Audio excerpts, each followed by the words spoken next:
once an empty canvas, brought to life, built by beliefs and foundations, an expectation of beauty and form.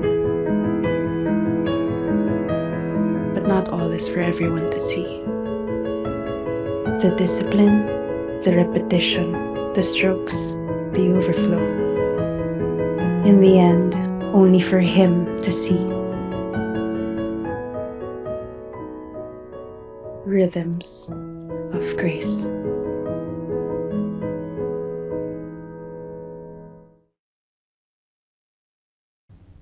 Good morning, everyone.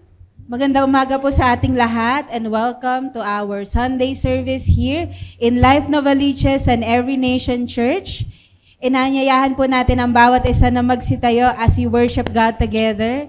And we also invite those outside na pwede na po tayong pumasok dito sa loob.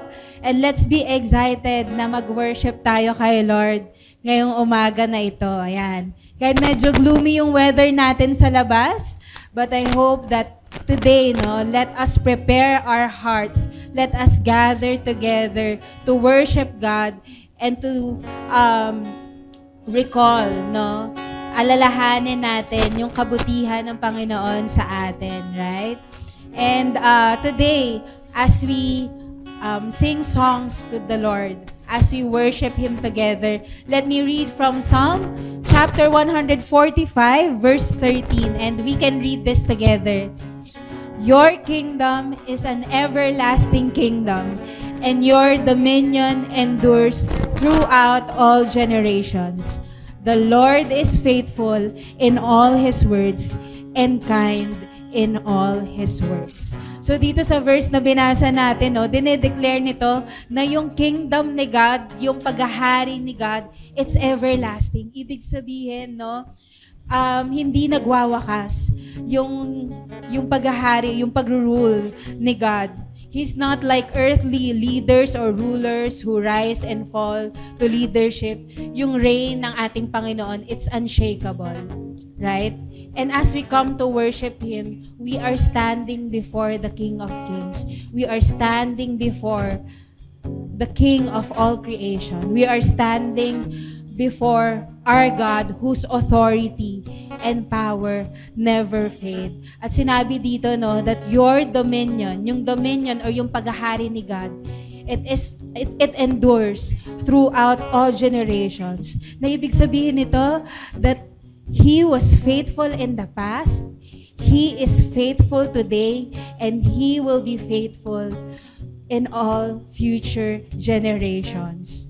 So we come before God, not just because of what He has done, but we come before God for who He is, yung unchanging character ng Panginoon natin, that He is the same yesterday, today, and forever.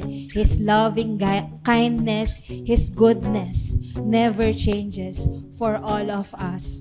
And so with that truth, we can rise up and we can give our best worship to the Lord. We can give thanks to Him. Na Lord, whatever circumstances may life bring to all of us, nagpapasalamat kami sa iyo, God, because you continue to be good to us. You continue to be faithful to us. You are indeed a promise keeper. If people fails their promises, but God never fails His promises to all of us. And so today, as we worship God, can we lift up our hands as a sign of our surrender, as a sign of our worship to Him? Lord, we just want to thank you for today. Thank you, Lord, that you brought us here all together, Panginoon, ng ligtas, God, na maayos kaming nakarating dito, Panginoon. Salamat, God, because it's you, Lord, who woke us up this morning, Panginoon, giving us breath, giving us, Lord, another day to live, Lord, a life, God, to live for you, for your purpose, Panginoon. And Lord, as we come today, Panginoon, alam namin, Lord, bawat isa sa amin, marami din kaming mga dalahin, Lord, maraming kaming mga iniisip, Panginoon. And Lord, just today, Lord, Panginoon, Lord, we wanna Lord, lay down, Panginoon. We want to lay down all our worries, all our burdens, all our anxieties to you, Panginoon. Na Lord, in you, God, we can find rest. In your presence, God, we can experience fullness of joy, God. Maraming salamat, Panginoon. Because, Lord, you are a good God to us.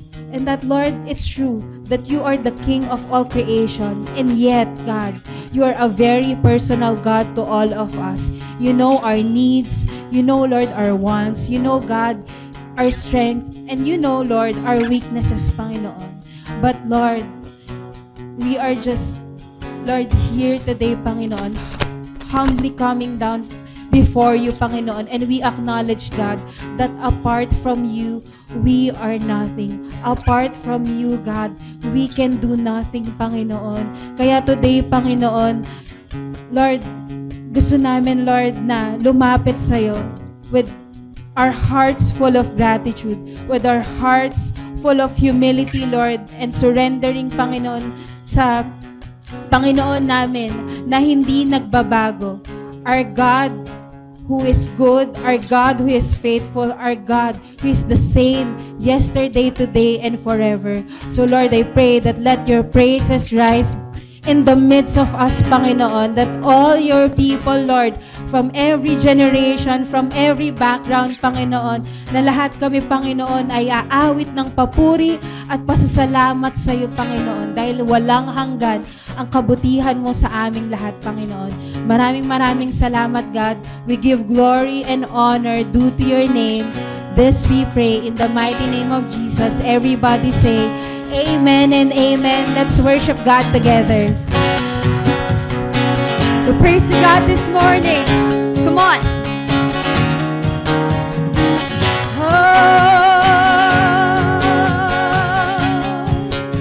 All together. You say, ask and you will receive. To see, I will find all I need in you, my God, my promise keeper. You say, be still and just believe. You know what is all we need.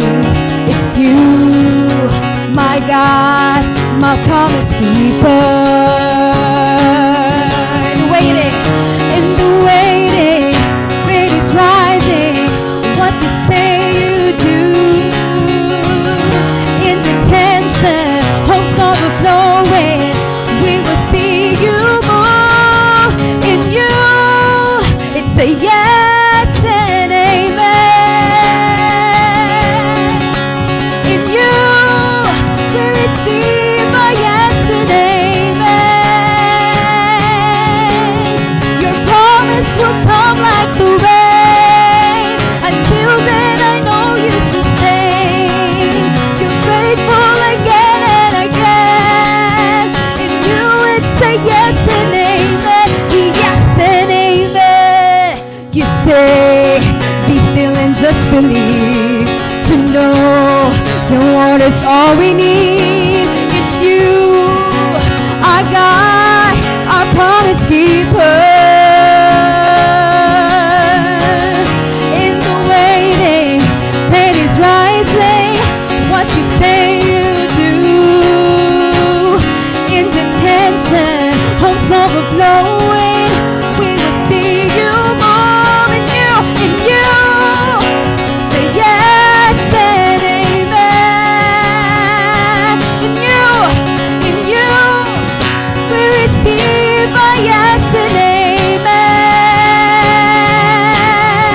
Your promise will come like the rain. Until then, I know you sustain. You're faithful again and again. In you, it's a yes and amen. Yes and amen. Yes and amen. We say, all things are possible.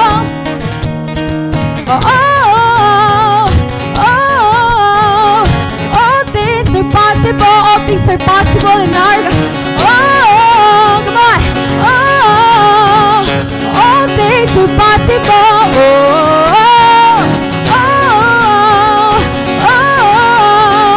All things are possible. All things are possible. All things are possible. In Jesus' name. All things are possible. In you, it's a yes and amen. In you, we receive your promise. Your promise will come like the rain. Until then, I know you sustain.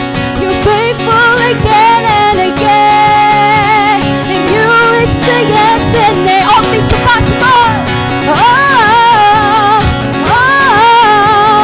All things are possible.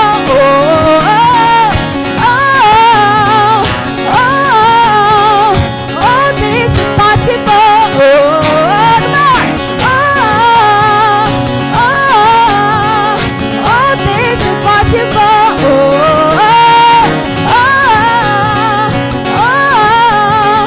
All things are possible. Yes and amen. Yes and amen. All things are possible to you, God. Indeed. Thank you, Lord. Come on, let's give a hand of praise to our God. We thank you, Lord, for today. We continue, God, to worship you.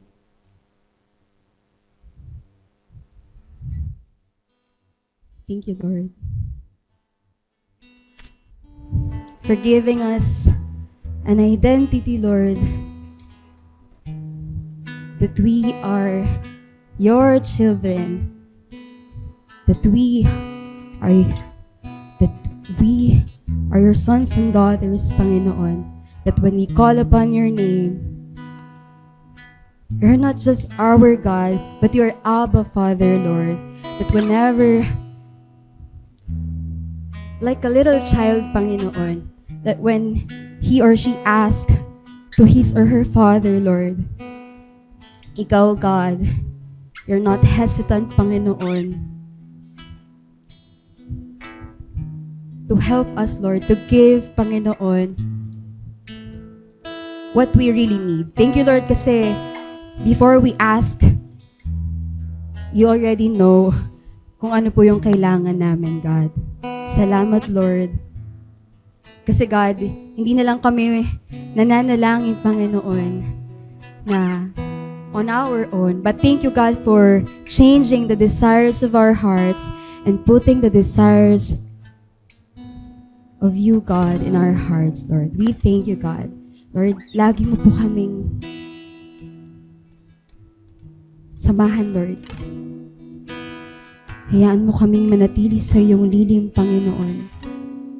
Ang iyong presensya lamang, Lord,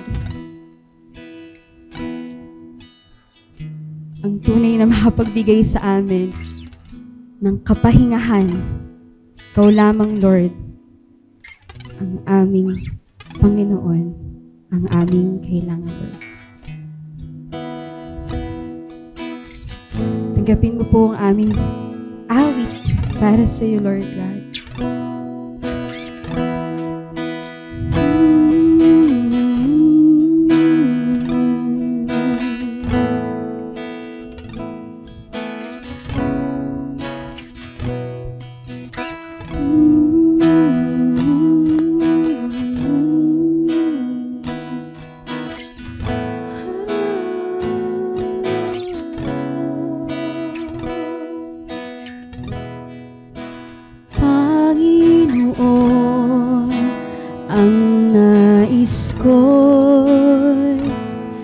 Kagandahan mo ay pagmasdan, ang pag-ibig mo sa aking tugon. Kailan may di pababayaan sa iyo lamang matatagpuan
magbabago.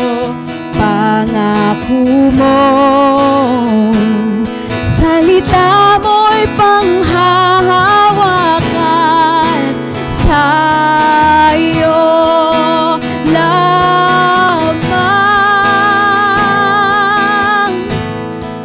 matatagpuan. Sa'yo lamang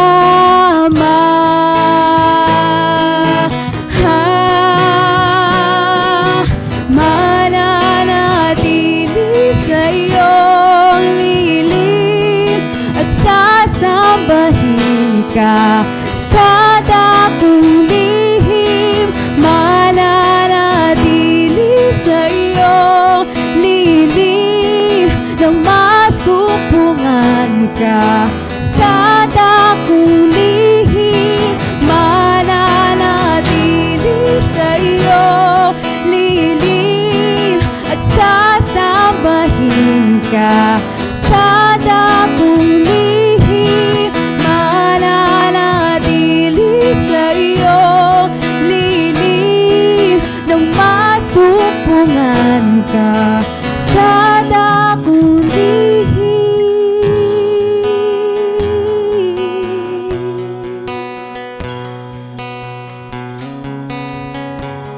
Masumpungan sa dakong lilim.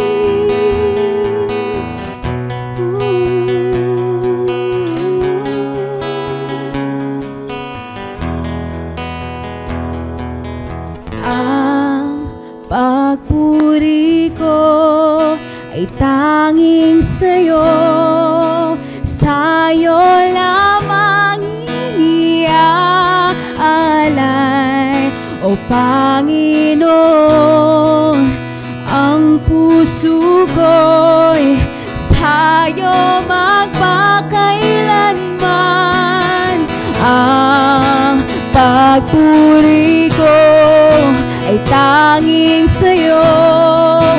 Sa'yo lamang iniaalay, O Panginoon. Ang puso ko'y sa'yo magpakailanman.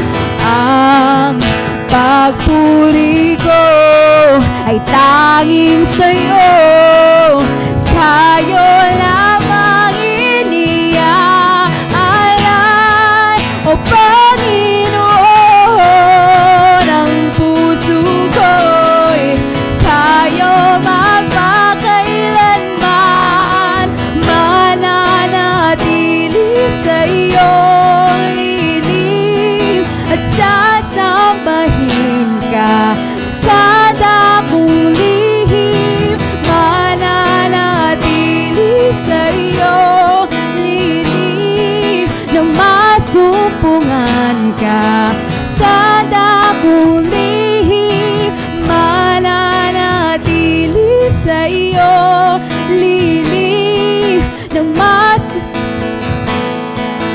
sa dakong lihim.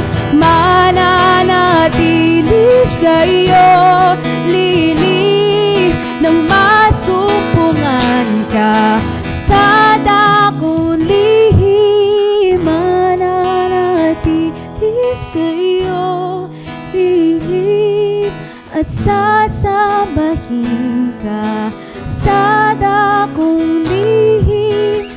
Mananatili sa iyong lilim nang masumpungan ka sa dakong lihim.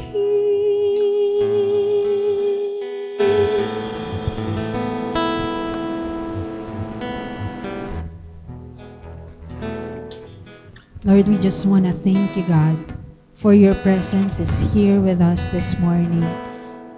Lord, you said in your word, seek me and you will find me, when you seek me with all your heart. And so today, God, we want to seek your face. We want to seek your heart, Lord. And there, Lord, we will find you. We will find you, Panginoon. And Lord, just like a father who is delighted in the presence of his children, may we be, God, as your children, be delighted as well in your presence, Lord. Thank you, Lord, for your peace and comfort that rules our hearts this morning. Thank you, God. This we pray in Jesus' name. Amen and amen. As we continue to worship God, we will worship Him through giving.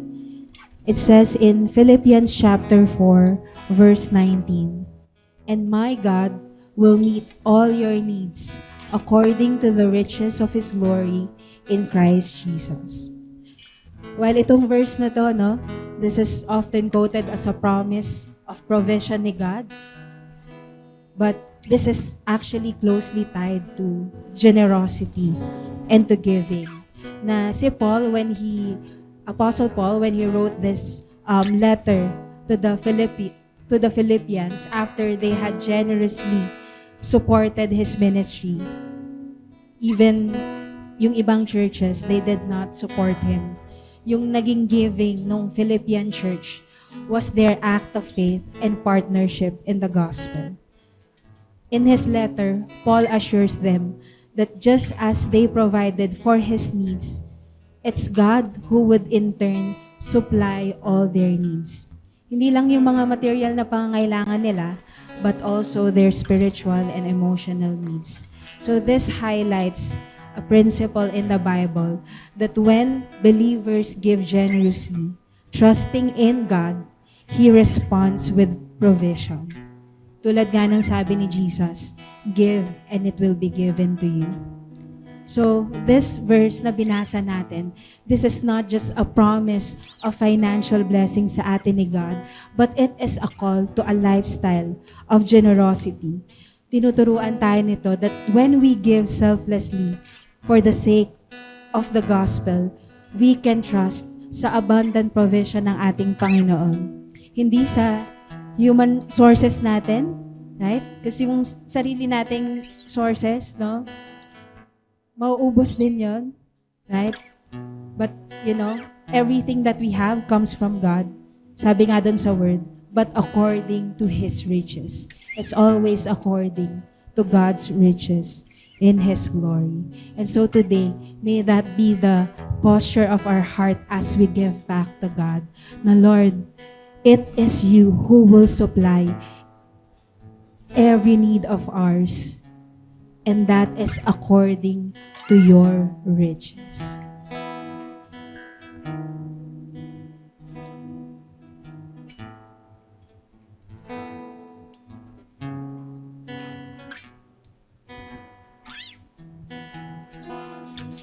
Let us extend our hands. Lord, we thank you, for you are our faithful provider. We thank you, God, because it's you, Lord, who will supply all of our needs. Maraming salamat, Panginoon, because you teach us so many things, Panginoon, in this life on how we are ought to live. And indeed, Lord God, you are a good God to all of us, Panginoon. You are so kind to us, Panginoon, and you know everything, Lord, that we need. Salamat, Panginoon, that even, Lord, in times of troubles, even in times of trial, you, Lord, hindi ka nagfe-fail, Panginoon, to provide for all of the needs of your children. Salamat, Panginoon, because, Lord, we can trust in you. We can trust in your ability, in your power, Lord, in your character, Panginoon, that you are a generous God to us, Panginoon. Na, Lord, as a Father, God, you never fail to give good gifts to your children, Panginoon. Kaya, Lord, dalangin namin, Lord, that as you continue to teach us, Lord, may, Lord, may you continue, God, to teach our hearts, God. And may, Lord, we answer the call to live a lifestyle, Lord, of generosity towards you, God, and towards the preaching of your gospel, Lord. Na kami, Panginoon, even us, Lord, we are recipient of your good news, Panginoon. If not for the people, Lord, na ginamit mo upang kami, Lord, ay marinig namin yung salita mo, Panginoon. Na maranasan namin yung eternal life na pinagkaloob mo sa amin. Maranasan namin, Lord, yung life to the full, life that is abundant, Panginoon. No, Lord, may it also be our heart's desire, God, that may you use this church, may you use each and every one of us, Lord, so that those people, Lord, who are also in need to hear your gospel will live their lives to the full, will live an abundant life, Lord. Nakasama ka, Panginoon. And so, Lord, today, Panginoon, turuan mo yung bawat isa sa amin to be faithful steward, God, of the resources that you have entrusted to us. And so, Lord, dalangin namin, Panginoon, that may we continue to honor you, Lord, to love you, God, in everything that we will do. And that includes, Lord, our act of giving. Maraming salamat, Panginoon. This we pray in Jesus' name. Amen and amen. And let us continue to pray.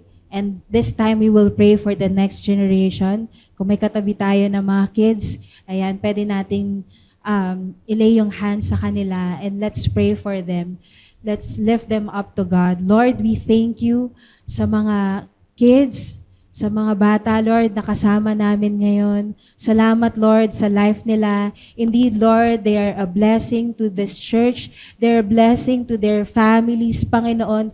Thank you, God, for gifting their family with these wonderful children, Panginoon, that you have showered them, Lord, with so much gift, Lord, so much love, Lord. Salamat, Panginoon, dahil, Lord, it is also according to your riches, Lord, and ability, Lord, that they are being provided for sa lahat ng mga pangangailangan nila, Panginoon. And Lord, yung first and foremost need nila ay ikaw.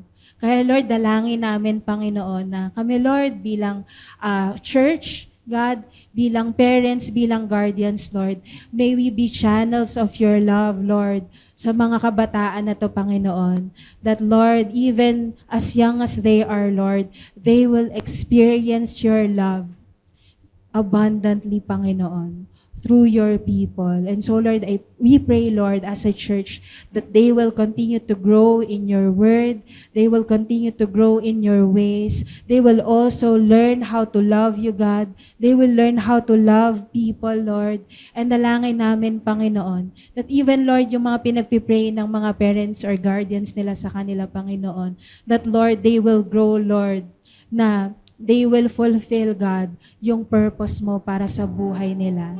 Salamat din, Lord, for our kids' church, for teaching them, Lord, to love your word, teaching them to love these next generation, Panginoon. At dalangin namin, Lord, na yung mga teachers namin, Lord, that they will train up these children, Lord, to your word, God.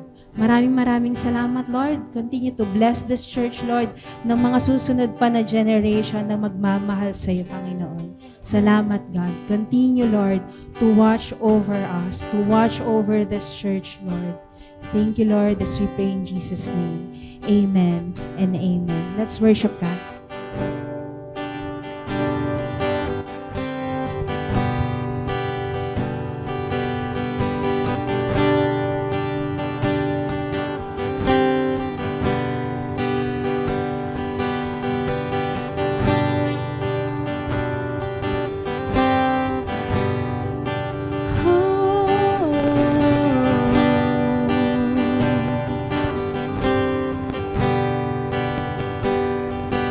In your presence, armies fall, and in my weakness, you are strong.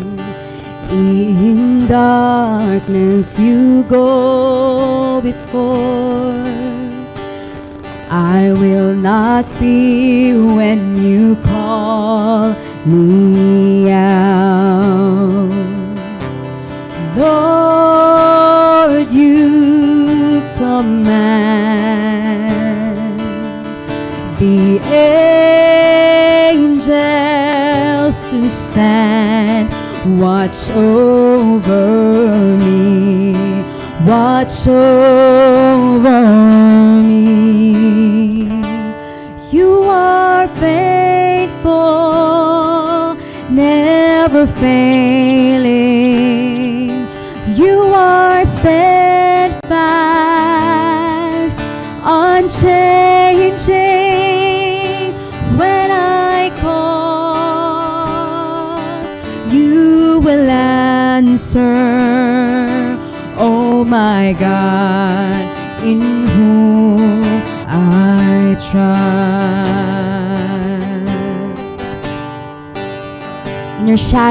In your shadow, I am brave, unafraid, unafraid in your dwelling place. In the face of my enemies,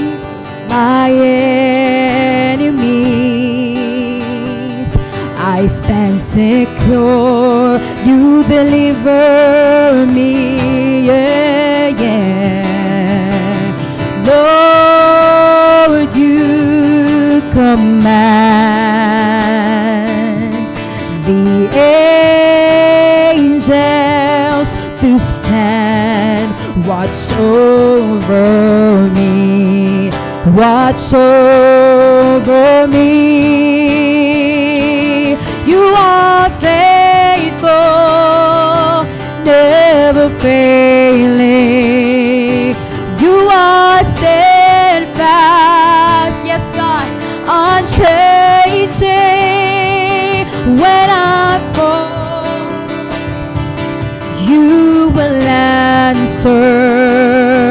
Oh my God, in whom I trust. Oh,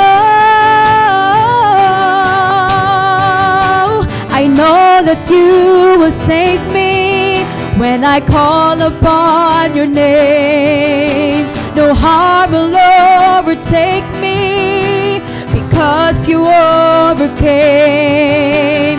God, you are my refuge. I rest beneath your wings, safe in the shelter of my King.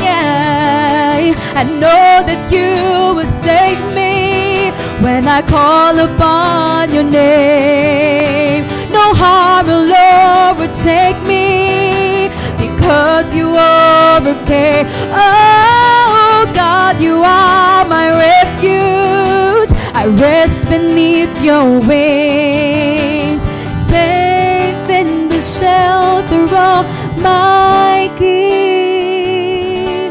You are faithful. Yes, you are, Lord. You are steadfast, unchanging.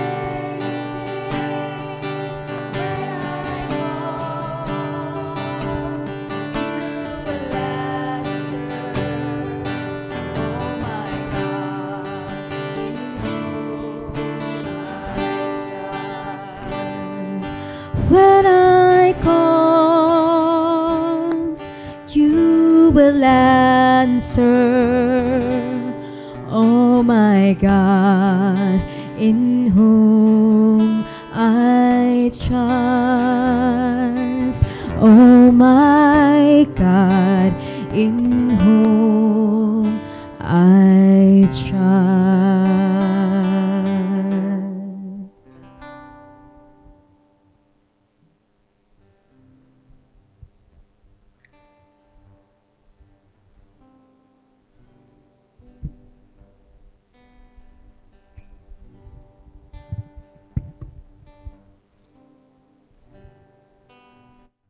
Matthew 6, verses 5 to 14 to 15. And when you pray, you must not be like the hypocrites, for they love to stand and pray in the synagogues and at the street corners, that they may be seen by others. Truly I say to you, they have received their reward. But when you pray, Go into your room and shut the door and pray to your Father who is in secret. And your Father who sees in secret will reward you. And when you pray, do not heap up empty phrases as the Gentiles do, for they think that they will be heard for their many words. Do not be like them, for your Father knows what you need before you ask Him. Pray then like this: Our Father in heaven, hallowed be your name. Your kingdom come, your will be done, on earth as it is in heaven. Give us this day our daily bread, and forgive us on our debts, as we also have forgiven our debtors. And lead us not into temptation, but deliver us from evil. For if you forgive others their trespasses, your heavenly Father will also forgive you. But if you do not forgive others their trespasses, neither will your Father forgive your trespasses. Let us pray. Heavenly Father, we thank you for this moment, this time of the day, this morning, Lord, where we gathered as a church to seek you, to seek your will, and to receive your word. Lord, we just want to say, we thank you for your word. Your word is our light, the light to our path. In the midst of confused world today, Lord, marami pong salamat dahil kasama ka namin at you give us direction in our lives. Today, Lord, pinagpipray namin, Lord, that as we receive your word, your revelation of who you are, your character, and your will in our lives, we pray, Lord, that you also give us the grace to live it out. Make it our lifestyle. Lord, in whatever level of faith we are into, we are all your sons and daughters, and you want us to grow in your grace. In Jesus' name, amen. You may now take your seats.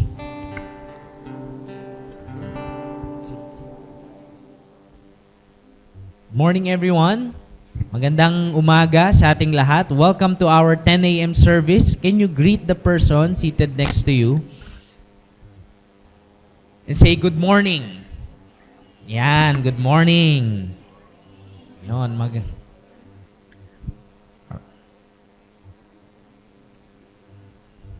Right, so I just want to thank our Lord, syempre, una, kasi maganda yung natin, yung worship experience natin because of the aircon. Never. Kasi maalinsangan sa labas.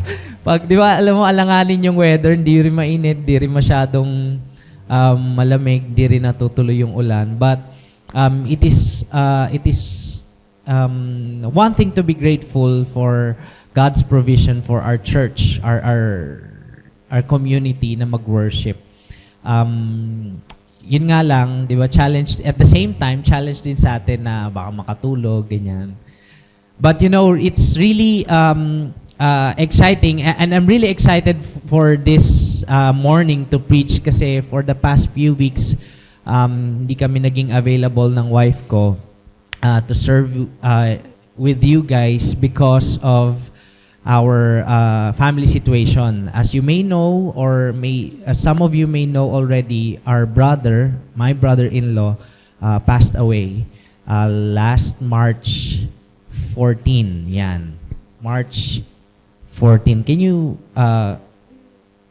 i-direct mo lang muna tapos I'll click. Yan. And we have this is the picture of my family, my extended family. Ako, asan ako dyan? Di ba? Hinahanap ko no?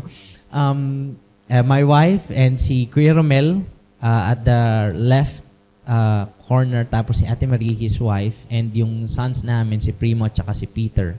Akin si Peter, sa kanya si Primo. Okay.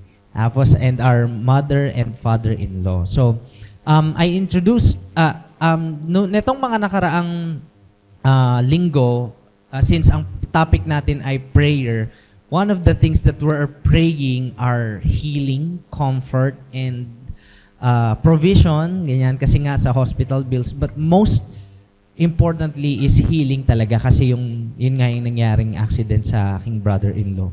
And when we were praying, we're earnest as a family, gathered talaga to pray kahit na yung father and mother-in-law namin nasa trip sa ibang bansa for work purposes.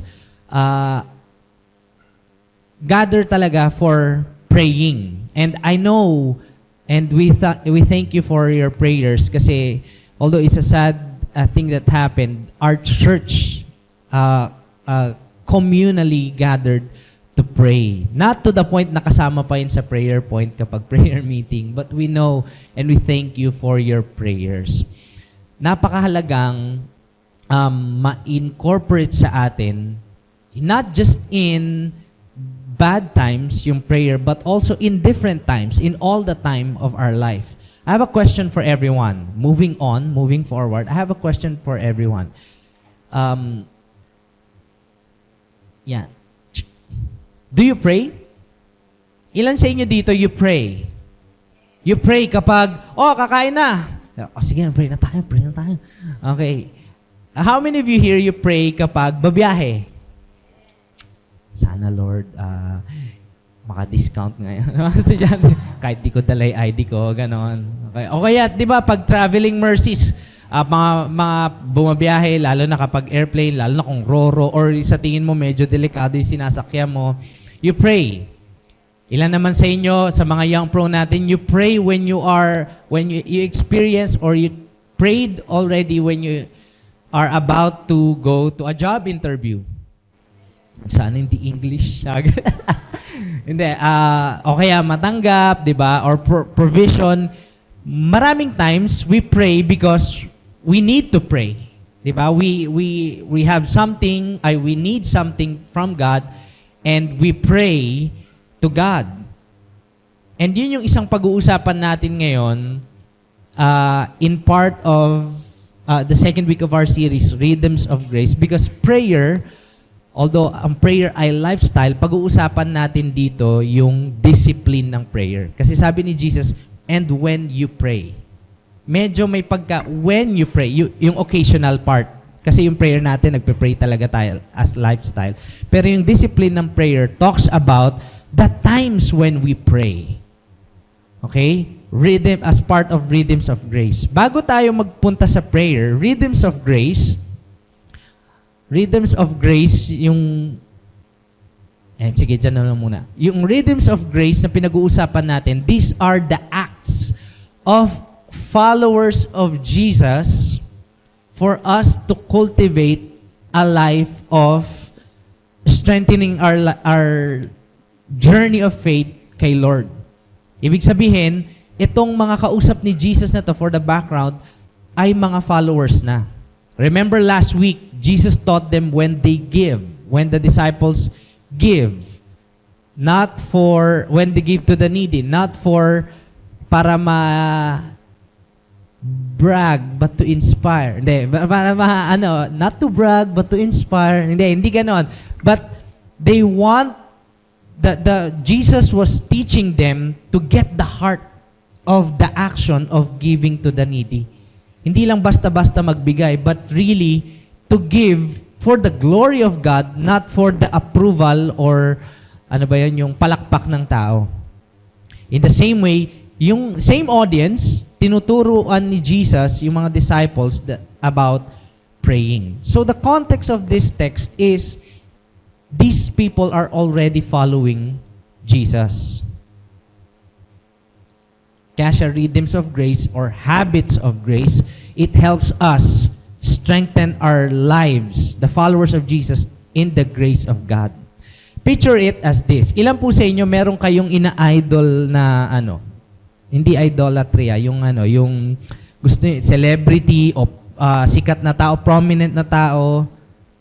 Ayan. Yung success, yung biglang sumakses. Yung yung prominent, talagang gusto nyong ginagaya nyo yung pananamit niya, yung lifestyle niya. One example is one person na I really admire at saka talagang halos ginagaya ko siya pagdating sa sports is si Kobe Bryant. pag nasa laro na si Kobe Bryant, pag yun tumira ng fadeaway shot, tapos nakaganon pa yung paa, sure ball. O siguro sa mga, sa napapanahon naman, di ba? Si Stephen Curry. Pag yun tumira ng 3 points, sure ball. Minsan, gusto natin, or yung mga nag-idolize kay Stephen Curry, gusto natin, ang galing niya talaga, gusto ko makuha yung galing na yun. Or for some ladies, hindi naman, siguro yung mga nagmo-model, gusto kong makita yung, ma-achieve, yan. Yung pormahan na yun, yung body, na yun, pang-model, ganyan. But we tend to neglect sometimes the disciplines behind that achievement. Ang gusto lang natin yung on-the-spot na image. Pero nakakaligtaan or hindi natin pinipili madalas yung discipline, paano nila na-achieve yun. For some players na magaling mag 3 points, they shoot 500 at least 3 points a day. Grabe, 500. Anong ginagawa nyo sa buhay? Di ba yung kumakain? Ganun. So that's the discipline. And it's the same way with how much we want to become a mature Christian. Kunwari, meron tayong ina-idol sa New Testament na character that follows Jesus like Peter, Paul, ganyan. Gusto ko maging ganun din yung faith ko. Do we know the discipline they've gone through? Do we know the early Christians, how they fight for their faith, how they pray, how they give to the needy even though wala na sila? So, the rhythms of grace helps us not to save us, not for salvation, but to help us grow in the grace of God. Clear ba tayo doon? So, etong rhythms of grace, hindi siya para ma-save tayo kasi assuming that we're already followers of Jesus. All of us are followers of Jesus. So, now let's dive into the prayer taught by the Lord Jesus. Verse 5, bago niya sabihin talaga yung pattern, he check the hearts of those who are following him for the motivation. Can you say that with me? Motivation. Motivation. Let's start with verse 5. Can you... ayan pala. Yeah. Yan. Naging blue na pala siya. Orange kasi yung... Okay, let's start with verse 5. And when you pray, you must not be like the hypocrites. Hypocrites, as some of us know already, ito ay, in the original Greek, ito yung tawag nila sa mga actors dati. Doble cara. Hindi naman doble cara. Pero ganito sila mamuhay sa stage, sa public, pero iba yung pamumuhay nila sa private. Ganito sila mamuhay sa public kasi nga may mga taong nanonood sa kanila and they act. Pero pagdating sa private, iba. So, metaphorically, Jesus taught his disciples, when we pray, when you guys pray, do not be like the hypocrites. Ano daw ginagawa ng hypocrites na mga nagpe-pray na parang hypocrite? For they love to stand and pray in the sin. Hindi lang sila, tignan mo to tignan natin to.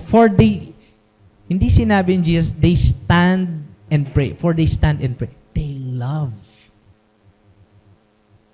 Nagre-ready sila para dito.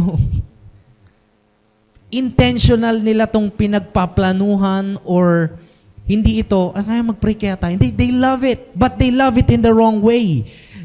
They love to stand and pray in the synagogues and at the street corners. The synagogues are parang ganito, the worship centers. They stand at the synagogues and maraming taong makakakita when they pray. At hindi lang yon, at the street corners, mas marami pa. Kahit mga hindi mananampalataya o kahit mga tambay sa synagogues kasi mga kapwa nila Jews, sa street corners, ando na halo-halo na lahat ng tao. And they pray on that street corners and people see them. Ito daw ang purpose ng mga hypocrites when they pray, that they may be seen by others. Have you ever tried praying na gusto mong gandahan yung words na sinasabi mo kasi may mga nakikinig. Kunwari, small group setting. Gusto mong gandahan kasi syempre, kunwari, sa mga life group leader, meron tayong temptation na dapat mas angat ako dito sa faith. Dapat yung mga words ko, mga malalalim. We are consecrated for this moment, Lord, O God. Ganun. Meron ka pang ganon. Because merong pressure, sometimes hindi, I'm sure hindi naman ito tayo, pero sometimes lang nangyari. Merong pressure to be seen by others. And so sometimes, we want to please them. Grabe, ang lalim naman nito na Kristiyano. Ang lalim niya din mag-pray. Hindi ko nga naintindihan yung prayer niya eh.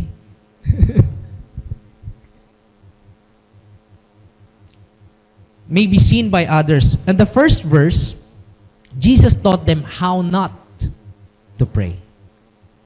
And the verse 6, the following verse, sabi ni Jesus, the following statement, truly I say to you, they have received their reward. Yung praise na ng tao, grabe, ang galing niya mag-pray. Yun na daw yung reward niya. Wala pa, hindi pa doon nakaabot sa yes, no, and yes and amen. Yes, no, or maybe, not yet. Hindi pa na-answer ni God, na-rewardan na sa earth. Verse 6, Jesus tells them, this is how to pray. But when you pray, go into your room and shut the door and pray to your Father who is in secret. Now, question. Sabi dun, secret pala. Paano yun? Unang question. Paano yung pag wala akong kwarto? Paano pag sa bahay, sama-sama kami natutulog? Okay, may CR, pwede. Pwede. Go. But when you pray, go into your room. So, and shut the door and pray to your Father. So, sabi doon, secret. Is Jesus against public prayer? Yes or no? Sinabi mo rin Jesus, naku, huwag kayo magpe-pray in public. Sabi niya, pero sabi niya daw, when you go to your room, una nga, paano pag walang room?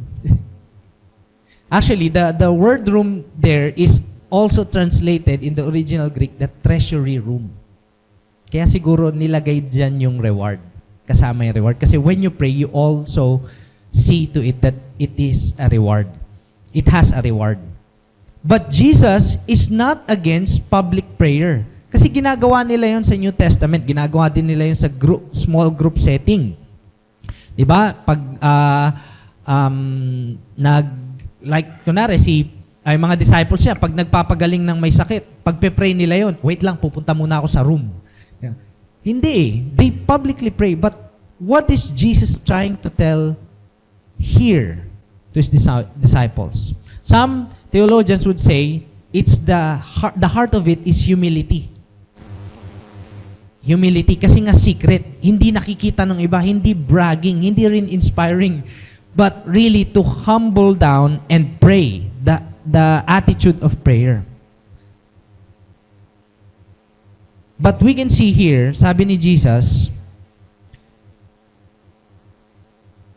pray to your Father who is in secret. It doesn't matter kung yan ay secret room or public. What matters is, nandun ba si Father? Yung Father mo, na sa kanya ka nagpe-pray. Kasi yung iba, katulad ng hypocrites, they pray to be seen by others. Whether nandyan si Father God or not, basta their purpose is to be seen by others.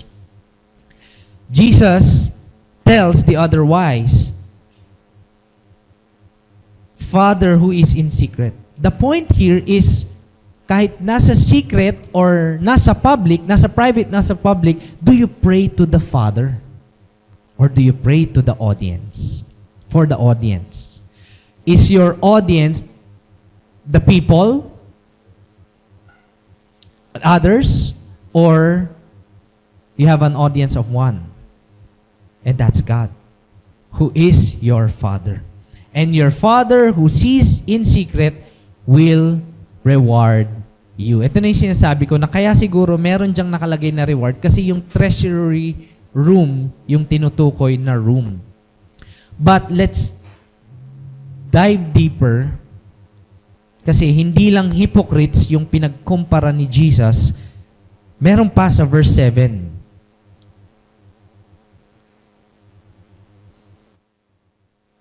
Sa verse 7, and when you pray, do not heap up empty phrases as the Gentiles do, for they think they will be heard for their many words. So Gentiles naman. Kanina, hypocrites, tapos ngayon, Gentiles. Sabi ni Jesus, ang ginagawa daw ng mga Gentiles ay nag-hip. Alam niyo yung hip? Gana. Di ba? Nakarinig na kayo nagpe-pray na gumaganon pa. hindi yun yung hip. Joke lang yun.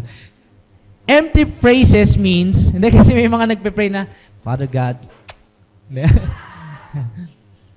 Hindi, ano lang yun, dagdag lang. Cut na lang natin sa ano.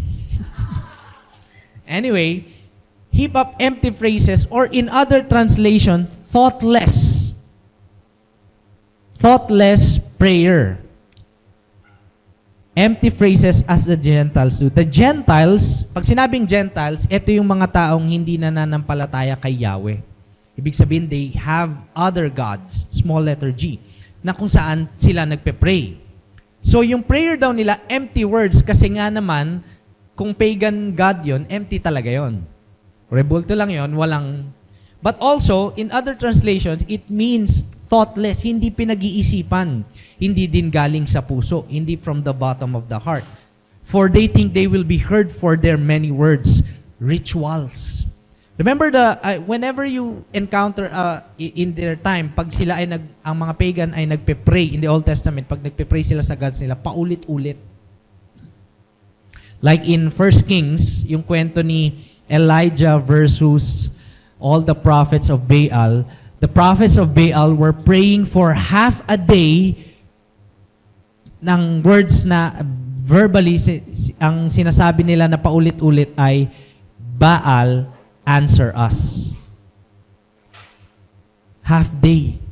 As in half day. Pagising nila sa umaga dahil meron silang showdown with Elijah, yun na yung pinagpe-pray nila paulit-ulit. And also, in the Gentiles, sa Book of Acts, si Artemis, the Ephesian people, not the church, the Ephesian people pray to Artemis ng paulit-ulit. Great is the Artemis of Ephesus. Paulit-ulit for 2 hours. So, pag paulit-ulit, hindi ibig sabihin na, paano yun, coach? Di ba meron din tayong mga prayer na paulit-ulit? Praise the Lord, oh my soul. Oh, my soul. 2 beses. Ang sinasabi ni Jesus, kapag pinaulit-ulit natin siya, thinking that they will be heard, it's like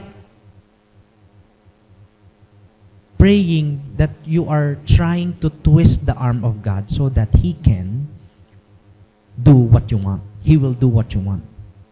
What you really, really want. So, trying to twist the arm of God para gawin yung gusto mo. Kasi ganun yung mga pagans mag-pray. Sa Diyos ng pag-aani, sa Diyos ng pagsasaka, sa Diyos ng tubig, sa Diyos ng apoy, sa Diyos ng bagyo, para hindi sila mapeste, paulit-ulit yung words nila. And that is empty. So let's I want to show you a comparison of these hypocrites, the Gentiles, and the way Jesus taught them. The hypocrites, the disciples, the Gentiles. Pare-parehas silang nagpe-pray. Okay? At hindi lang yun nangyayari sa time nila. Actually, nangyayari din yan sa atin. Sa time din natin ngayon. May mga nagpe-pray talaga na parang hypocrite kahit sa panahon ngayon. Amen? Na ang gaganda talaga ang hahaba pa, ang tatagal pa. Pero, to be seen by others. At ganun din sa Gentiles. They pray to other gods, but their God is empty, their God is powerless, And so, try nilang i-please at paulit-ulit. Parang, yan. Hypocrites love to pray in public. Gentiles love babbling with many words. Kasi nga other gods yung pinagpe-prayan nila. But the disciples pray in secret where the Father is. Hypocrites pray to be seen by others. Gentiles pray to be heard by their gods. The disciples pray to the Father. Mag-focus lang ako sa mundo natin ngayon. Di ba meron ding hypocrites in our time today? I know and pray that we're not these kinds of people. But also, meron ding Gentiles. Kaya lang, medyo may pagka-Kristiyano. Ang tawag dito sa theology ay syncretism. Nag-pray kay God, kunwari nagpa-business dedication. Nag-pray kay pastor, sabi kay pastor, pwede mo bang i-business blessing? Ito, sige, ibig sabihin ng business blessing, gagamitin ni Lord yan for the glory of God. Okay, so pastor, sa'yo na. Hindi gano'n. Gagamitin yung business yan for the glory of God. Pero okay lang ba, pastor, para tuloy-tuloy ang pasok ng swerte? Next week, magpapaano naman ako? Lagay ko yung... Tapos magpapapungsoy din ako, ganyan-ganyan. Syncretism. Diba? Faith in God plus other beliefs plus other beliefs plus other beliefs plus other beliefs, the more chances of winning, the more to be heard by their gods. It's not in the New Testament lang, it also happens today. So Jesus is teaching his disciples to pray, it has a reward, to pray in secret where the Father is, and to pray to the Father. Actually, paulit-ulit dyan yung word na Father. Verse 6, to your Father. Verse 7, and verse 8, for your Father. Verse 8, I want to focus here in, sabi ni Jesus, do not be like them, Gentiles, tsaka hypocrites, for your Father knows what you need before you ask Him. Wow! Pwede naman pala di mag-pray eh, kasi alam naman pala ni Lord. Grabe naman, pahirapan pa akong busy-busy kong tao eh. Dami-daming gawin sa bahay, dami-daming trabaho, pray pa ba? Why did Jesus ask us to pray when the Father already knows what we need?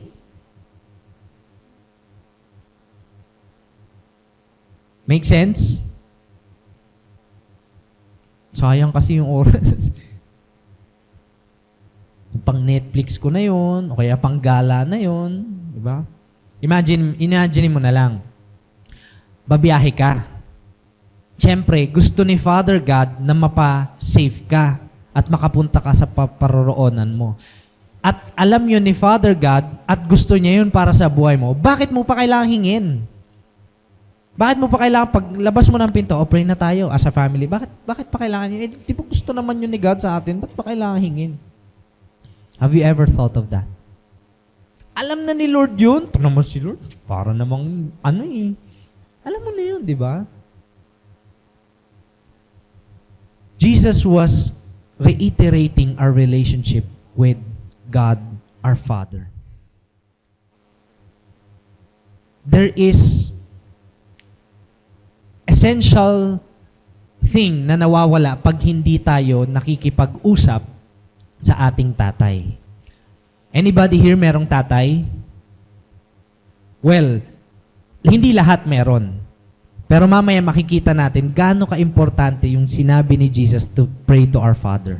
But focusing on why would we ask if God already knew? Si Peter and my son Peter, he learned the word banana kamakailan lang. Dati, bana, dati, nana, ganun. Banana. Ngayon, kapag kakain after namin kumain, pinapakain talaga namin siya ng banana. tinatanong ko muna siya, tinatanong muna namin siya, do you want banana? Do you want banana? Ayan, kasi umiyak siya eh. Pag hindi niya inutter yung words na yon, sa tingin nyo, ibibigay ko pa rin? Pag hindi niya sinabing banana, ganon, bibigay ko pa rin? Ibibigay ko pa rin kasi dessert niya yun eh. Hindi, kasi kailangan niya yun eh. Potassium yun eh, pampatibay ng ano ba yung potassium? Tuhod, ganyan. So, kailangan niya, ibibigay ko pa rin yun. Pero pag hiningi niya from his mouth at sinabi niya yung words na banana, iba yun. Iba yung pagbigay ko nun, dahan-dahan kong babalatan, ipapakita ko pa sa kanya. Kasi merong joy and relationship na nabubuo kapag nag-uusap kami. Do you want banana? Banana. Hey, here's your banana. Pero pag, do you want banana? O, kain na, kain. Halika dito, kain na. Same pa rin, pero iba kapag nag-uusap. Iba kapag siya mismo yung humingi. In the same way, when we pray to God and ask for the things that we need, this is His will, according to Ephesians. It is His will to give to us the kingdom of God. It is His will. Kagustuhan niya na maibigay sa atin yung pangangailangan din natin.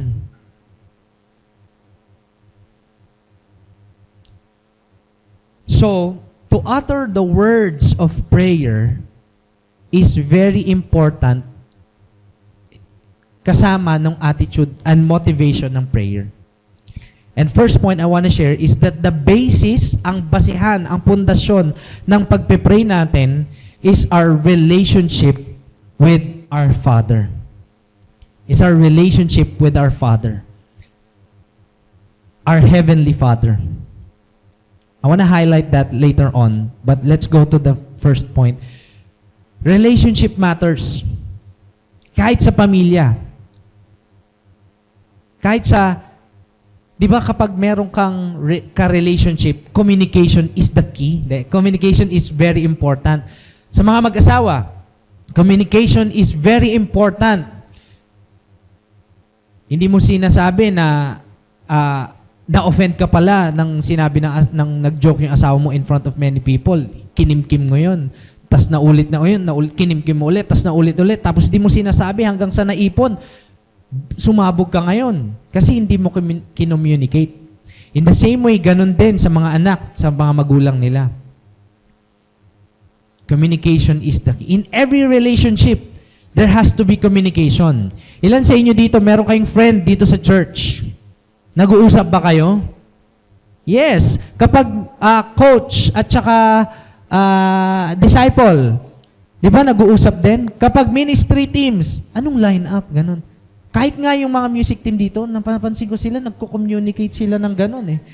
Meron pa rin communication. Chorus na daw, ganun. Meron pa rin communication. Saan lang tayo walang communication? Ilan sa inyo na-try nyo na magkaroon ng kaaway dito? Did you communicate? Di ba pag kahit di dito, huwag naman saan dito. Pero kunwari, kahit sa workplace, diretso ka lang. Punta ka sa cubicle mo, tas upo ka na, kahit lalo na sa boss mo. Kaya lang, pag sa boss, medyo walang choice eh. Pero, kapag wala kang relationship sa isang tao, hindi ka mag-e-effort din na mag-communicate. Pagkaaway mo yon, hindi, lalo na. Pero, may mga relationship, hindi pala relationship, na nakikipag-communicate ka officially. For example, transactions. Pero walang relationship yun. Ilan po sa inyo dito, naka-experience na kayo na singilin ng credit company? Sa tingin nyo, tatawagan ka nun kasi may relationship kayo. Hi friend, kamusta ka na? Ay, grabe talaga yung nakita ko sa Facebook mo, ganito. Kamusta ka na? Grabe, ang hirap ng pinagdaanan mo. Hindi, kamusta? Pwede. Pero diretso yung singil. Kasi may transaction, pero hindi relationship. May communication, pero hindi relationship. In every relationship, it is essential. The communication is essential. Lalong-lalo na sa ating Father. But, here's the game changer. He's not just our Father on earth. Some of us today might not be, parang hindi masyadong pasok sa akin yan kasi parang either wala na yung father ko or hindi ko makita yung father ko, parang ayaw niya sa amin or ganun. Kasi yung world na ginagalawan natin ngayon, hindi perfect yung mga dads. Hindi perfect yung mga fathers. That's why, continuing to the next verse, all of us can relate to this when Jesus taught them how to pray. Sabi ni Jesus, pray then like this, Our Father in heaven.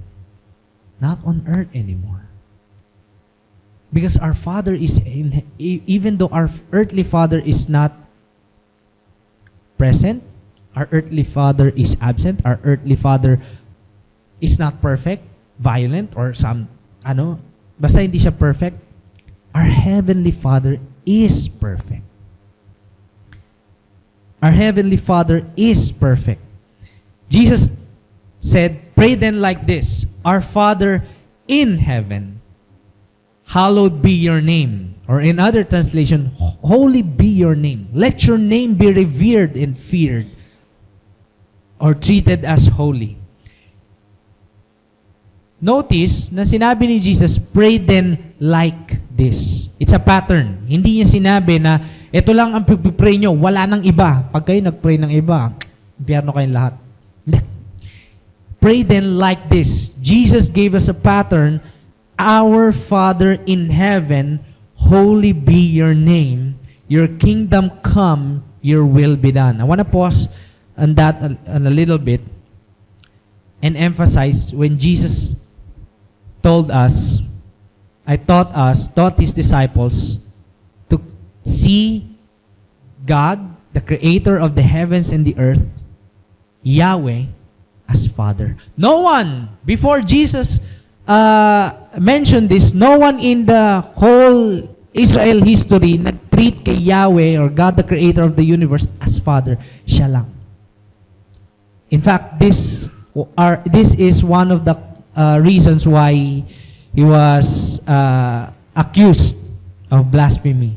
Kasi walang nagtatrato kay Yahweh na Father. Hello, close kayo. But Father,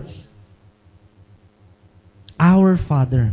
And interestingly, sinabi ni Jesus na hindi niya sinabi, my Father. My Father in heaven. Tayo lang talaga. Wala yan, wala yung mga yan. Disciple, tagasunod ko lang yan. Our Father. It is an invitation to His followers in the same way na meron silang relationship kay God, the Father, see, God the Son at God the Father, may relationship. The relationship is also available to the disciples, to every believer. That is why Jesus did not just model a prayer, He also gave us the access, the direct access to the Father. Hindi lang siya nagbigay ng pattern. Para magawa natin yung pattern yun, He gave up His life. He sacrificed His life. His death and resurrection gave way for all who will believe in Him to directly pray, talk, communicate to the God of the universe and treat that God as in a relational term, Father. Sabi ni, I want to quote this quote from an author, J.I. Packer, in his book, Knowing God.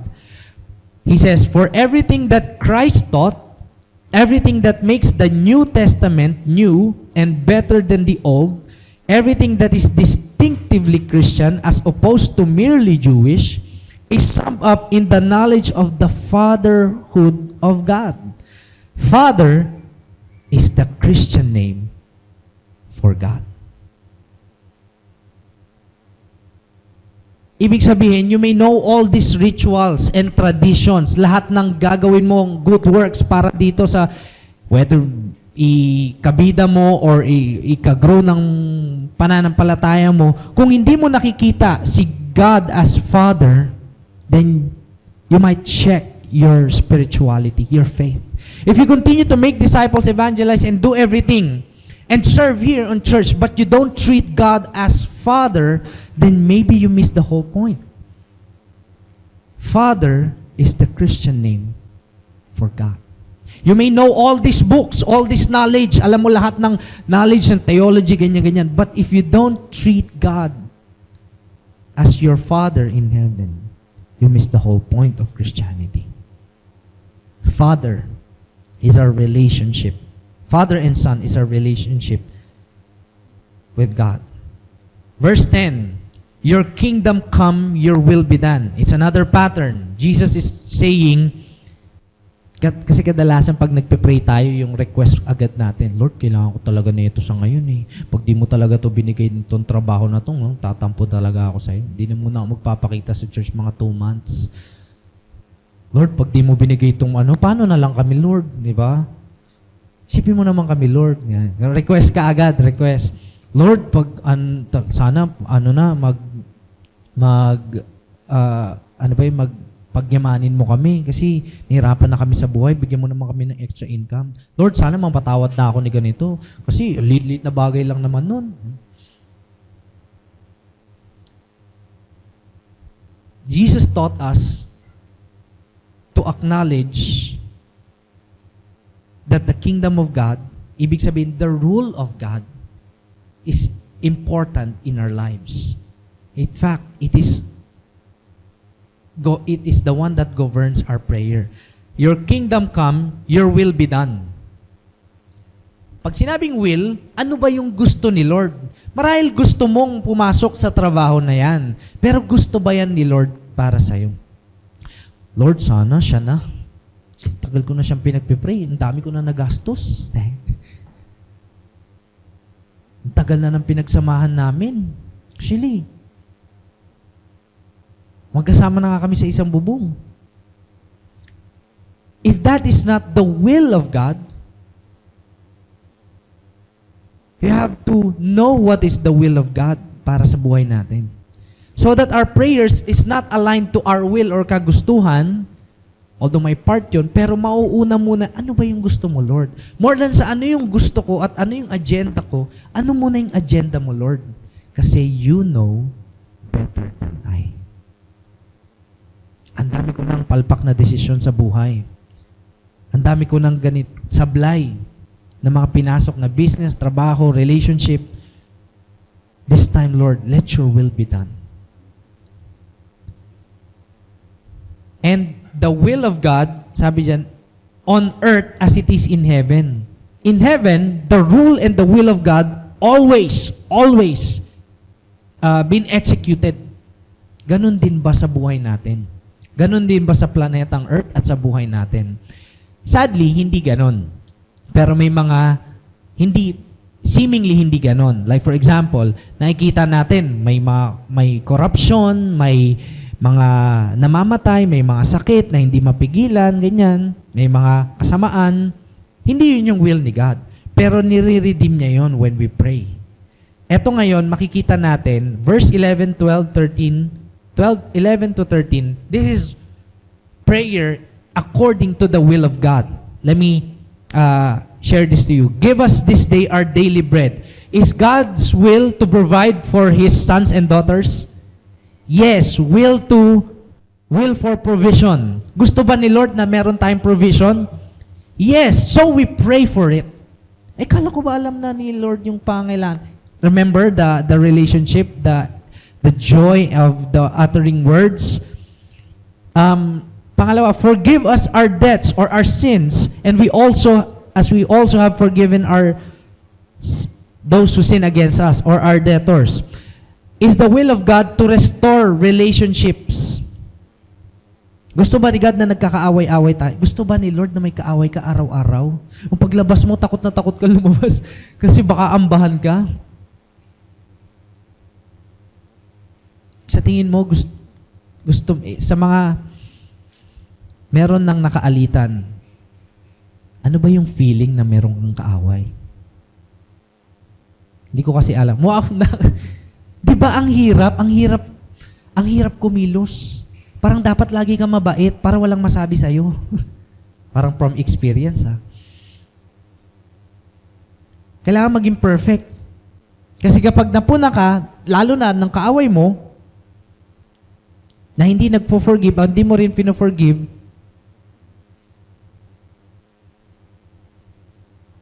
hindi ka pa nasistress sa trabaho, nasistress ka pa lang sa katrabaho. Doon pa lang. Idagdag mo pa yung stress ng trabaho. So, God's will for us is our relationships with one another in our circles is to be restored. Will of God, restoration of relationship, provision, relationships, and lead us not into temptation is God's will for us to be doomed or magkasala at di na makabangon. So we pray that God would not lead us into temptation. Paano yun, Coach? Meron naman talaga mga temptation, meron naman talaga mga test. Di ba, pampalakas pa nga ng ng faith. Pag napagtagumpayan. May mga temptation din na hindi mo kailangan pumunta doon sa temptation. Kasi pag pumunta tayo doon bilang Kristiyano at mananampalataya, alam natin na mahina tayo and we're just saved by grace. We're not strong enough to fight sin. Lalo na yung sexual immorality. Sexual immorality, Apostle Paul encouraged us to flee from temptation. Huwag mong labanan nga, takasan mo nga Sabi niya Huwag kang pumunta, huwag mong labanan. Hindi, malakas ako, Apostle Paul. Kahit nandun lang kami, dalawa lang kami, walang mangyayari doon, Apostle Paul. Apostle Paul encourages us to flee from temptation. This also includes, if we pray to God that He will not lead us into temptation, this also includes, brothers and sisters, for us not to lead others into temptation. Wag naman sana na tayo pa yung nang titempt. Tapos nagpe-pray tayo na, Lord, sana wag mo kaming sa temptation.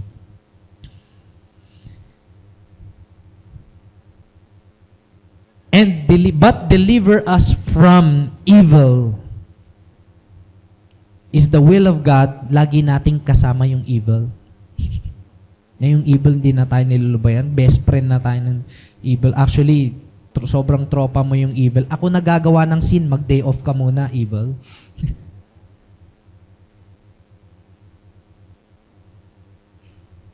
The will of God for us is to be delivered from, hindi deliver to. Hindi yung deliver na lalamove na, i-deliver ka pa doon. But deliver from evil.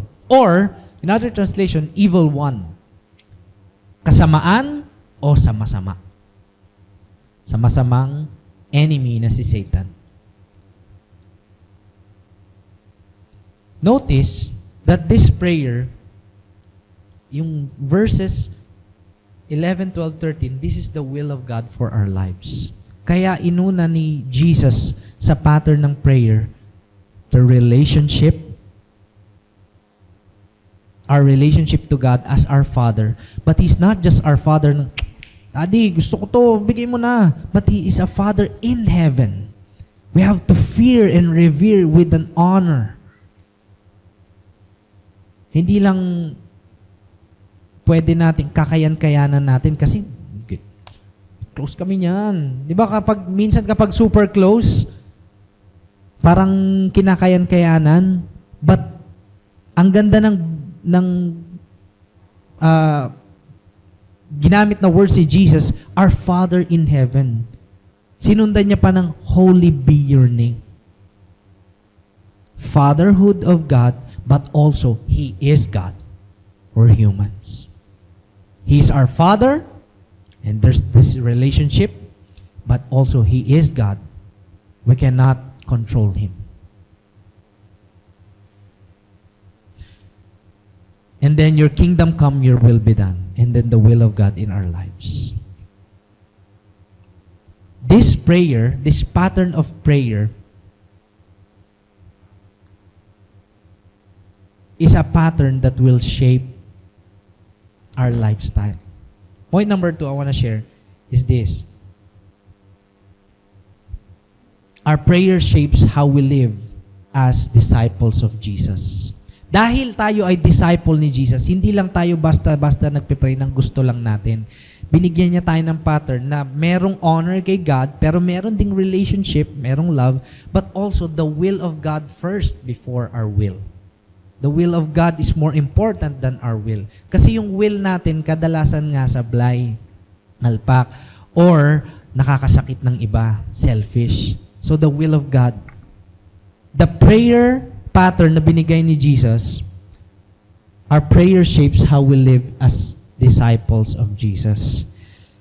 Verse 14 to 15, the last 2 verses, shows us that hindi lang siya prayer, mere prayer, it actually lives on to our lifestyle. Hindi yung nagbabble ka lang sa prayer, sincere ka pa, pero hindi naman nangyayari sa buhay. So sabi ni Jesus, for if you forgive, kasama sa prayer mo yung forgiveness, if you forgive others their trespasses, your heavenly Father will also forgive you. But if you do not forgive others their trespasses, neither will your Father forgive your trespasses. Meaning to say, Jesus did not just give us a pattern to pray, He also wants us to live out that prayer. Hindi siya magka-disconnect katulad nung sa hypocrites at saka nung Gentiles. Our prayer shapes how we live our lives. So mapapansin natin, pag tayo ay nagpe-pray, subukan nyo mag-pray ng relational kay Lord. Minsan, nagsusumbong ka na. Binibigay mo na yung mga, sinasabi mo na yung pangangailangan mo. Nagsusumbong ka ng nanakit sa'yo. Pero nagpe-pray ka din ng will niya na mabago yung heart mo. Kasi hindi lang naman laging one side yung story. So, nababago tayo ng prayer natin. That's why when we continue to pray, when we continue that discipline or rhythm of grace, also we are being transformed. At maraming avenues that we can pray. Number 1, syempre, yung private prayer natin. Ilan po sa inyo dito, nagpe-pray kayo, hindi lang kapag kakain na at aalis ng bahay at matutulog. Pero, during siguro your devotion, or even nainis ka, napikon ka, you talk to God. Private prayer. Ilan naman sa atin dito, or hopefully most of us, join our corporate prayer, ang prayer meeting natin. Among you joins our prayer meeting. Dati, 6 p.m., Wednesday. Dati, no? So ano yun, Coach? May pa-surprise ba? Yes, we're planning to move our prayer meeting starting on April 19 ng Sunday. Hindi Sunday. Service na Sunday. Saturday, yan. In the morning. Yan. For more details, please approach Mary Ann and Coach Sam. Yan. So, Saturday. That is for us to practice the habit of prayer, a lifestyle of prayer. Pero again, hindi lang para so that others would see. Grabe, pupunta yung crush ko to sa prayer meeting. Punta ako doon, pray talaga ako, to be seen by him or her. But to pray to the Father. Especially nowadays, marami tayong pinagpe-pray as a church and even as individual. As a church, we're praying to our move. When we move to our Fairview Terraces worship services location. Or campus outreach, mga nire-reach out natin na campuses at mga communities. Will ba yun ni God na ma-reach out natin yung mga campus at saka mga communities? Yes, so we pray for it. Will kaya yun ni God na pag lumipat tayo ng mas malaking venue, mas maraming tao yung new people groups yung ma-add sa kingdom ni God? Oh yes, that's the will of God. So we pray, we continually pray.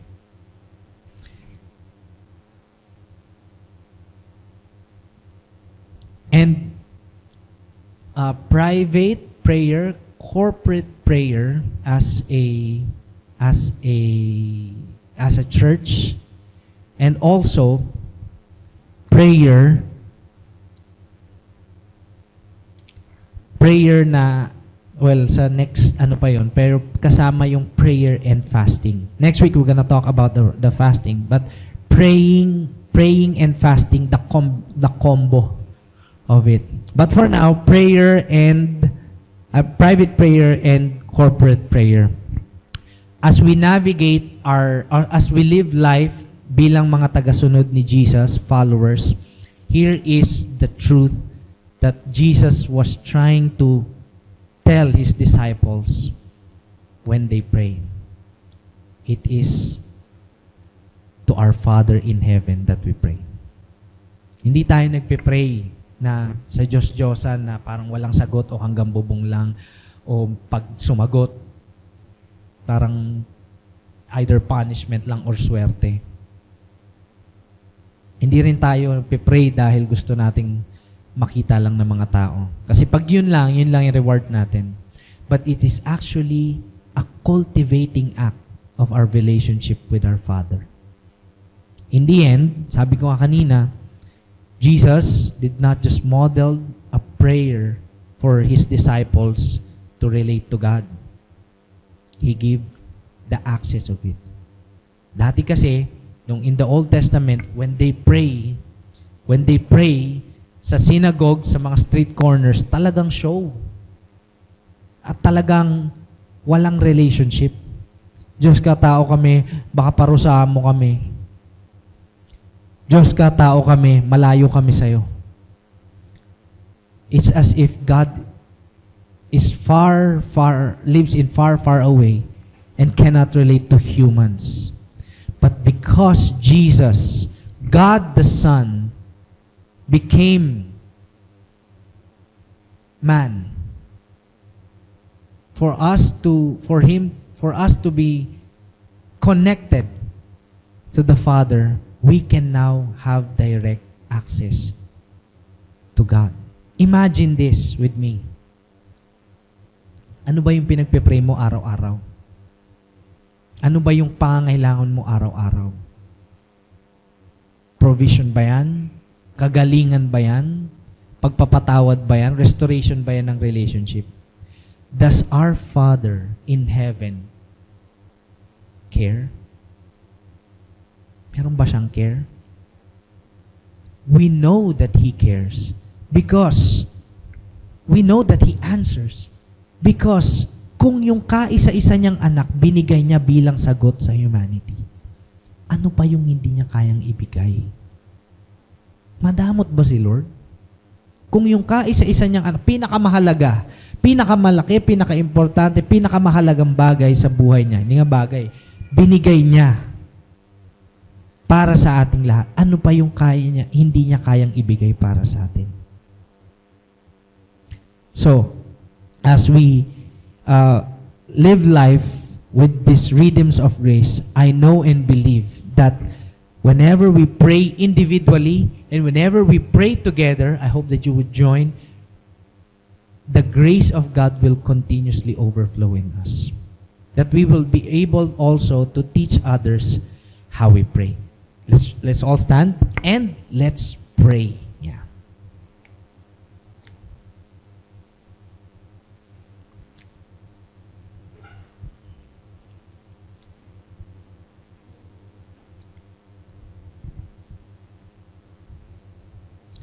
Ilan po sa inyo dito, meron kayong personal na pinagpe-pray? Sige, taas yung kamay. Hindi ko alam pero si Lord alam niya. Either yan ay kagalingan or yan ay provision para sa pinagpe-pray nyo ngayong taon na ma-achieve o ma-acquire o matupad.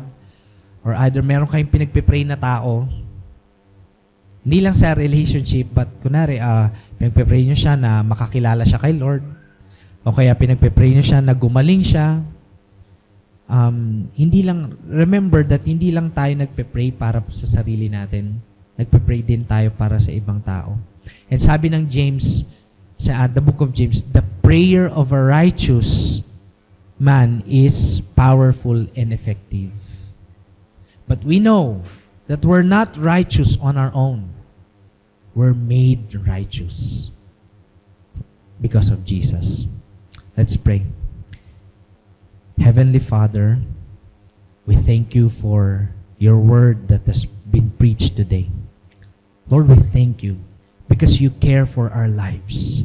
You see every detail, every routine, every day that we're doing, every day, everything that we're facing, you see it. And Lord, now that we know that our basis of our prayer is our relationship with you, I pray, Lord God, na increase mo po ngayon yung faith namin sa iyo. Increase, would you at this time increase, O Lord, our faith in you to believe you and trust you that you can and that you know better than we do. Forgive us, Lord, if there are times na meron kaming pinagpipray at paulit-ulit, ilang buwan na, ilang taon na, pero hindi pala yun yung will mo sa amin. Forgive us for not knowing you. And sometimes kami pa yung nagtatampo kasi hindi mo naibigay. But you know better than we do. Lord, today, we will pray with an attitude of surrender. Today, and from now on, we pray for your will to be done on earth and in our lives as it is in heaven. No longer that we will pray for our own selfish gain, but we will pray for your kingdom come, your rule upon our lives. We pray to become like Christ. Transform us, O Lord, so that our prayer will be no longer selfish, but for your glory and for other people as well. Not to be seen by them, but to glorify our Father. Not to twist your arm, but to submit to your will, because you know better. Lord, today we surrender our will. It is not our agenda, it is your agenda. Ang kagustuhan mo po ang manguna sa buhay namin. Lord, pinagpipray din namin na kapag nalaman at na-receive na namin kung anong pinapagawa mo sa amin, bigyan mo din kami ng grace na mag-obey. Kahit na mahirap, kahit na walang naniniwala, or hindi naniniwala yung iba, Lord, kami naniniwala kami sa iyo. Lord, ilayo mo rin kami sa kasamaan. Ilayo mo kami sa mga taong mapapahamak kami. Ilayo mo rin kami sa mga temptation na nagpapahina ng faith namin, nagpapalayo sa amin sa iyo, na may mga times di kami makarinig, di ka namin marinig, so hindi namin alam yung will mo sa buhay namin. Ilayo mo po kami sa temptation at kasalanan. Lord, pinagpipray din namin na patuloy ka pong mag-provide sa pangangailangan namin. Bawat isa sa amin dito, Lord, merong pangangailangang financial.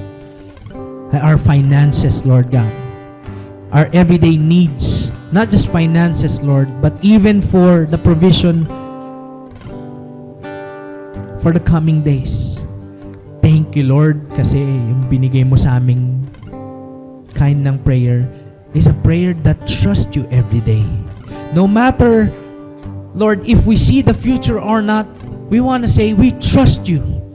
We trust you with all our heart that what you're always doing is for our own good. But Lord, kung magkakaroon man po kami ng sobra, that's not just for us anymore, but for others. So that many people will come to know you, that you are God and you are our Father. Father, we love you. We trust you in our lives and even for our church. We thank you, Lord. We thank you, God. We bless your name, the Creator of heavens and the earth, who bring forth life, prosperity, and Christ-likeness in our lives. This we pray. In the mighty name of Jesus our Lord. Amen. Amen. Palakpakan natin si Lord. And now we're gonna worship God. and worship God, knowing that He cares for us, knowing that He is our Father, knowing that He's our Lord. He's big. He's the Creator and of heavens and the earth. But He's also our Father. That He watch over us, and in Him we are in good hands. Let's pray. Let's sing worship to God.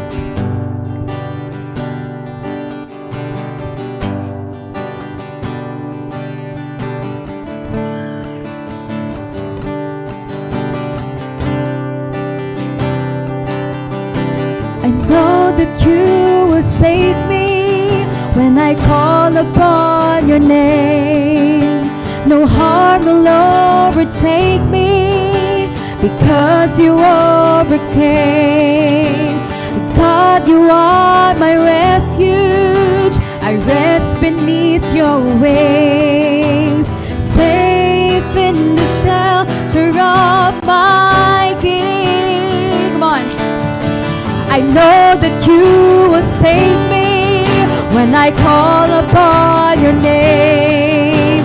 No harm will overtake me because you overcame. Oh God, you are my refuge. I rest beneath your wings, safe in the shelter of my King.